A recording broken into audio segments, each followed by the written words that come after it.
Hello my YouTube family. हमारे channel SP भक्ति रस पौराणिक कथाओं में आपका स्वागत है। आज हम आपके लिए लाए हैं बहुत ही रोचक कथा।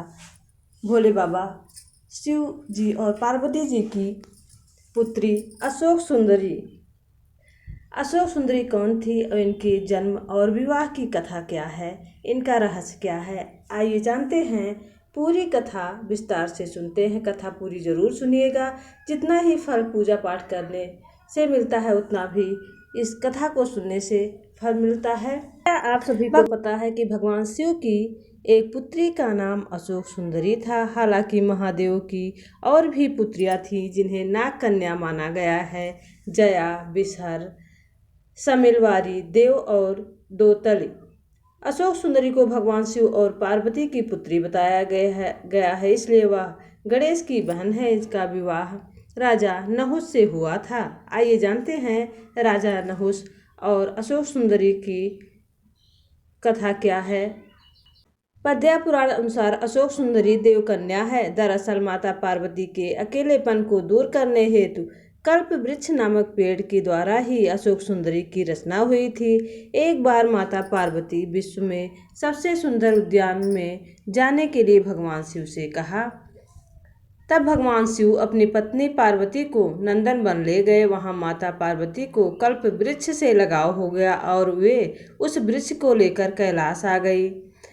कल्प वृक्ष मनोकामना पूर्ण करने वाला वृक्ष है। पार्वती अपने अकेलेपन को दूर करने हेतु उस वृक्ष से यह वर मांगा कि उन्हें एक कन्या प्राप्त हो।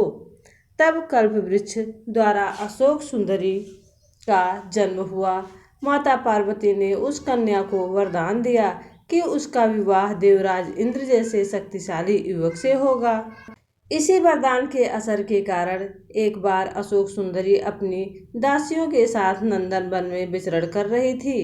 तभी वहां हुंड नामक राक्षस आया जो अशोक सुंदरी की सुंदरता को देखकर मोहित हो गया और उसने अशोक सुंदरी के सामने विवाह का प्रस्ताव रखा। लेकिन अशोक सुंदरी ने अपने वरदान और विचार के बारे में बताया कि उसका विवाह नहुस से ही होगा। यह सुनकर राक्षस ने कहा कि वह नहुस को मार डालेगा। ऐसा सुनकर अशोक सुंदरी ने राक्षस को श्राप दिया कि जा दुष्ट, तेरी मृत्यु नहुस के हाथों ही होगी। यह सुनकर राक्षस घबरा गया। तब उसने राजकुमार नहुस का अपहरण कर लिया, लेकिन नहुस को राक्षस हुंड की एक दासी ने बचा लिया। इसी तरह महर्षि वशिष्ठ के आश्रम में नहुस बड़े हुए और उन्होंने हुंड का वध किया। इसके बाद नहुस तथा अशोक सुंदरी का विवाह हुआ। विवाह के बाद अशोक सुंदरी ने ययाति जैसे वीर पुत्र तथा 100 रूपवती कन्याओं को जन्म दिया। ययाति भारत के चक्रवर्ती सम्राटों में से एक थे और उन्हीं के 5 पुत्रों से संपूर्ण भारत पर राज किया। उनके 5 पुत्रों का नाम था पुरु, यदु, तुर्वस, अनु और द्रुह। इन्हें वेदों में पंचनंद कहा गया है। जाते हैं शिव पार्वती जी की पुत्री की जो मनोभाव से पूजा करता है उसकी सभी मनोकामनाएं पूरी होती हैं। तो आइए जानते हैं कि शिव सुंदरी की जगह कहाँ है, इनकी पूजा कहाँ करनी चाहिए। शिवलिंग में जल चढ़ाते समय जहाँ से जल प्रवाहित होता है, जलधारी के इस बीच के स्थान को शिव जी की पुत्री अशोक सुंदरी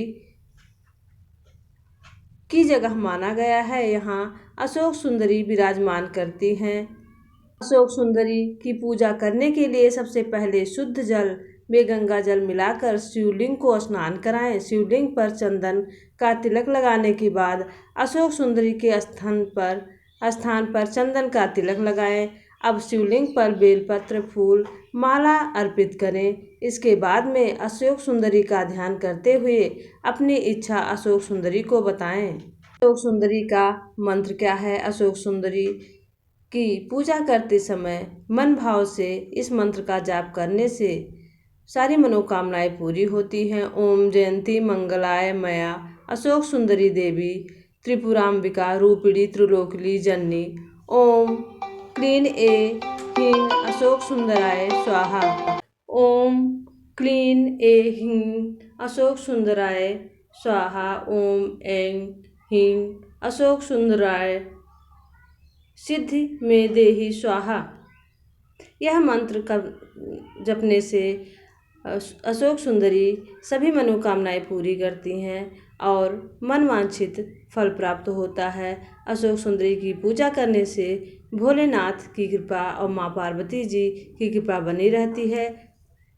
अशोक सुंदरी का दूसरा नाम भी है अशोक सुंदरी या त्रिपुर सुंदरी। भगवान शिव और माता पार्वती की पुत्री हैं। वह भगवान शिव और पार्वती की दूसरी संतान है, जो भगवान गणेश से बड़ी हैं लेकिन कार्तिकेय जी से छोटी हैं।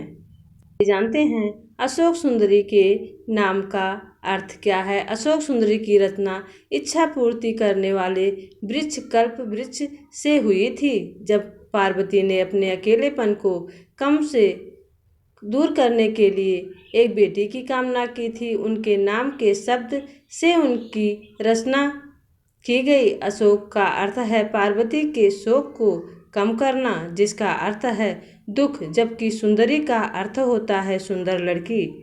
जो ओम नमः शिवाय। अगर आपको ये कथा अच्छी लगी हो तो प्लीज़ चैनल को लाइक शेयर सब्सक्राइब करिएगा। कमेंट बॉक्स में अशोक सुंदरी नाम लिखना ना भूलिएगा। अशोक सुंदरी की कृपा, भोलेनाथ, माँ पार्वती जी की कृपा, गणेश जी की कृपा, कार्तिकेय जी की कृपा आप सभी भक्तों पर बनी रहे।